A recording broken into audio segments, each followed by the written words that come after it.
நான் உங்க ஷெஃப் திரு தினம் அசத்தலான சூப்பரான டிஷ்ஷஸ் பற்றி பார்த்துக்கிட்டு இருக்கோம். அந்த வகையில் இன்னைக்கு நம்ம பார்க்க போகிறது சீஸ் ஹைப்ரிட் மஷ்ரூம். வாங்க எப்படி செய்யலாம்னு பார்க்கலாம்.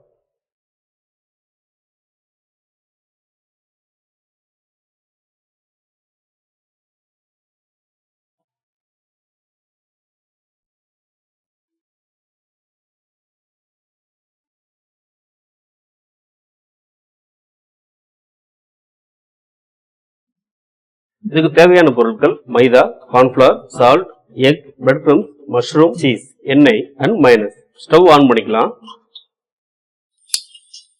கடாயில எண்ணெய் ஆட் பண்ணிக்கலாம்.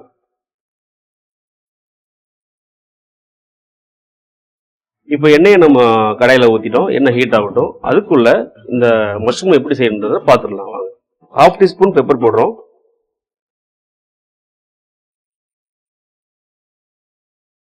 கார்ன்ஃபிளவர் 3 டீஸ்பூன் போடுறோம். இந்த கார்ன்ஃபிளவர் எதுக்குன்னா உங்களுக்கு பேட்டர் கொஞ்சம் திக்னஸ் பேட்டரா வரும், அதுக்காக தான். 2 டீஸ்பூன் மைதா போடுறோம். இந்த மைதா கார்ன்ஃபிளவர் வந்து பேட்டர் உங்களுக்கு நல்லா திக் பேட்டரா கொடுக்கும்.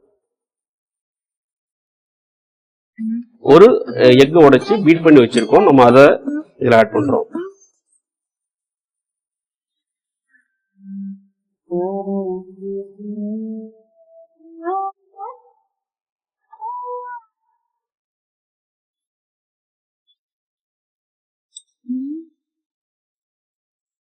இதுக்கு தேவையான அளவுக்கு கொஞ்சம் வாட்டர் ஆட் பண்ணிக்கிறோம். இந்த பேட்டர் நல்லா மிக்ஸ் ஆகணும். பேட்டர் நம்மளுக்கு இப்போ ரெடி ஆயிடுச்சு. நீங்க இந்த பேட்டர் மிக்ஸ் பண்றதுக்கு விஸ்க்ல யூஸ் பண்ணலாம். நான் விஸ்க் யூஸ் பண்ணல, ஸ்பூன் தான் யூஸ் பண்ணியிருக்கேன். இப்போ நம்ம இந்த மஷ்ரூமோடைய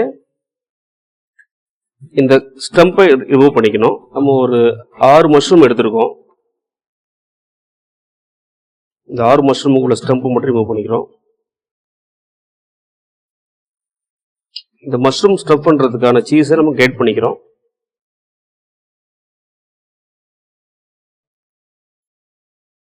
இந்த ஸ்டம்ப் ரிமூவ் பண்ணதுக்கு அப்புறம் உள்ள கொஞ்சம் உங்களுக்கு இந்த மாதிரி கிளியர் ஆகாம இருக்கும், அதை கொஞ்சம் கிளியர் பண்ணிக்கோங்க. அப்பதான் அந்த ஹோல்ல நீங்க சீஸ் ஸ்டஃப் பண்ணா நல்லா இருக்கும்.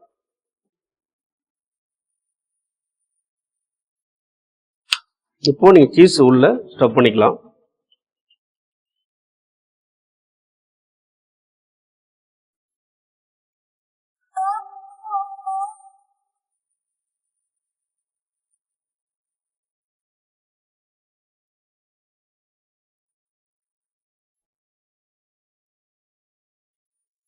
பிரெட் கிரம்ஸ் வந்து பிளேட்ல நம்ம ஆட் பண்ணிக்கிறோம்.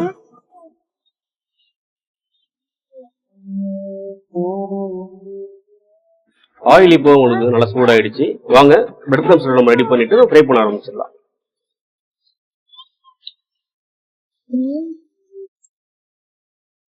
லைட்டா மேல அந்த பேட்டர் கோட் ஆகணும். அதுக்கப்புறம் எடுத்து பேட்டர்ல வச்சுக்கலாம். ஒன்று ஒன்றா நீங்க ஆட் பண்ணிக்கலாம். இது நீங்க வீட்டில் ஈவினிங் ஸ்நாக்காகவும் ட்ரை பண்ணலாம். கிட்ஸுக்கு வந்து ஸ்கூல்ல ஸ்நாக்ஸ் பாக்ஸில் கொடுத்து விடலாம். ஒரு சில பேர் குழந்தைங்களுக்கு மஷ்ரூம்லாம் பிடிக்காது, சாப்பிட மாட்டாங்க. இந்த மாதிரி செஞ்சு கொடுத்தீங்கன்னா விரும்பி சாப்பிடுவாங்க.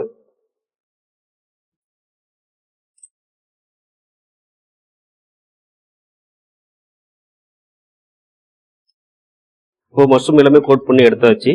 இப்போ நம்ம க்ரம் பண்ணிக்கலாம். இந்த கிரம்ஸ் வந்து நீங்க கடையில் வாங்கிக்கலாம். பிரெட் கிரம்ஸ் வந்து கடையில் வாங்கிக்கலாம். க்ரம் பண்ணும் பொழுது கொஞ்சம் லைட்டா அழகா மெதுவா அப்படி பிடிச்சு பண்ணணும். ரொம்ப அப்படி ப்ரெஸ் பண்ணும் பொழுது அந்த சீஸை வந்து மெதுவா நீங்க பண்ணுங்க. அதாவது சீஸ் வெளில வராம நீங்க மெதுவா ப்ரெஸ் பண்ணி எடுத்துக்கோங்க. க்ரம்ஸ் நீங்க கடையில் வாங்க வேணாம், வீட்லயே பண்றதா வீட்லயும் பண்ணிக்கலாம். வீட்டில் எப்படின்னா பிரெட்டை வந்து நம்ம வெளியில கடையில் பிரெட்டை வாங்கிட்டு அதை கட் பண்ணி லைட்டா ஃப்ரை பண்ணிட்டு அதை ஆற வச்சிருங்க. அதுக்கப்புறம் மிக்சியில் போட்டு அடிச்சிட்டீங்க அப்படின்னா க்ரம்ஸ் ரெடி ஆயிடும். அதில் கூட பண்ணலாம் நீங்க. இப்போ நம்ம மஷ்ரூம் வந்து க்ரம் பண்ணி எடுத்தாச்சு. ஃபைனல் ஸ்டேஜ் வந்துடுச்சு. ஃப்ரை பண்ணிக்கலாம். எண்ணெய் இப்போ நல்லா சூடாயிடுச்சு. இப்போ நம்ம மஷ்ரூம் ஃப்ரை பண்ணி எடுத்துக்கலாம். நீங்க ஃப்ரை பண்றதுக்கு தேவையான எண்ணெயை வந்து ஒரு கடாயில ஒரு 1/2 கடாய் ஊத்திக்கிட்டா அந்த மஷ்ரூம் முழுகிற அளவுக்கு எண்ணெய் ஊத்தினாலே போதும். இப்போ நல்லா ஃப்ரை ஆகி வந்துகிட்டு இருக்கு. காமனாக மஷ்ரூம் உங்களுக்கு சீக்கிரம் குக் ஆகிடும். அது ரொம்ப நேரம் நீங்கள் ஃப்ரை பண்ணணும்னு தேவையில்லை. சில பேர் வீட்டில் க்ரம்ஸ் இல்லாமல் நம்ம பிளைன்லாம் பண்ணலாம்னு யோசிக்கலாம். பிளைனாக பண்ணாதீங்க. அப்படி பண்ணிங்கன்னா சீஸ் எல்லாமே வெளில வந்துடும். க்ரம்ஸ் வச்சு பண்ணால் தான் நல்லாயிருக்கும். இப்போ உங்களுக்கு வந்து இந்த மஷ்ரூம் ரெடி ஆகிடுச்சு. இப்போ மஷ்ரூம் ஃப்ரை ஆகி ரெடி ஆகிடுச்சு. மைனஸ் வச்சு சாப்பிட்லாம், டொமேட்டோ சாஸ் வச்சு சாப்பிட்லாம். இப்போ நான் மைனஸ் வச்சு கொடுத்துருக்கேன். நல்ல டெலிஷியஸான ஒரு சீஸ் ஹைப்ரிட் மஷ்ரூம் இப்போ ரெடி ஆகிடுச்சு. நாளைக்கு நம்ம வேற ஒரு டிஷ்ஷோட நான் உங்களை சந்திக்கிறேன். நன்றி, வணக்கம்.